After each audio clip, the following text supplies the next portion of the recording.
안녕하십니까. 오늘은 요한일서 3장 8절의 말씀으로 하나님의 아들이 나타나신 것은 이라는 제목으로 하나님의 말씀을 나누고자 합니다. 본 말씀은 죄를 짓는 자는 마귀에게 속하나니 마귀는 처음부터 범죄하니라. 하나님의 아들이 나타나신 것은 마귀의 일을 멸하려 하심이라. 이 땅은 공중권세 잡은 자 마귀가 지배하고 있습니다. 하나님께서는 마귀에게 잠시 잠깐 이 땅의 정사와 권세를 잡도록 허락하셨습니다. 그러나 마귀는 결국은 지옥으로 떨어집니다. 오늘은 하나님의 아들이 나타나신 것에 대해서 생각해보는 시간을 가지고자 합니다. 죄는 태초에 뱀이 하와에게 접근해서 선악과를 따먹게 함으로 인간에게 죄성이 들어간 것입니다. 그것은 결국 하나님을 대적하는 것이 되었습니다. 우리는 죄의 문제를 해결하지 않고서는 하나님께 나갈 수 없습니다. 세상에서 하나님을 믿지 않는 자는 죄에 매여서 삽니다.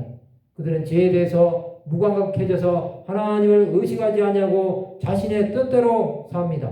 그것이 결국은 인간이 바벨탑을 쌓은 사건으로 하나님보다는 자신이 우상이 되어 버린 것입니다. 마귀는 도적질하고 죽이고 멸망시키는 자입니다. 마귀를 따르는 자는 결국은 마귀와 함께 멸망합니다. 그러나 이것만으로 끝난다면 우리는 아무 소망이 없는 자가 될 뿐입니다.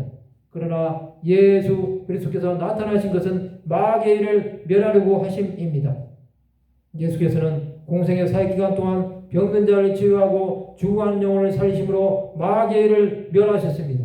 또한 귀신을 쫓아내며 뱀을 집으며 무슨 독을 마실지라도 해를 받지 아니하리라 말씀하셨습니다. 그러나 가장 중요한 것은 십자가에서 사탄의 머리를 깨뜨리신 것입니다. 예수께서는 여자의 후손이 되어 사탄의 머리를 깨뜨리심으로 창세기의 예언을 이루신 것입니다. 우리는 이것을 믿기에 예수 그 이름을 바라보고 나가는 것입니다. 세상에서는 버린 자가 되어도 하나님의 아들을 바라보고 나가는 자들에게는 하나님의 함께하심이 있습니다. 예수께서는 죄인들의 죄를 사하시기 위해서 나타나신 것입니다. 하나님께서는 예수 그리스도를 통해서 죄 가운데 사는 인간들에게 자유를 주신 것입니다. 우리는 하나님의 사랑 가운데 사는 자들이 되었습니다.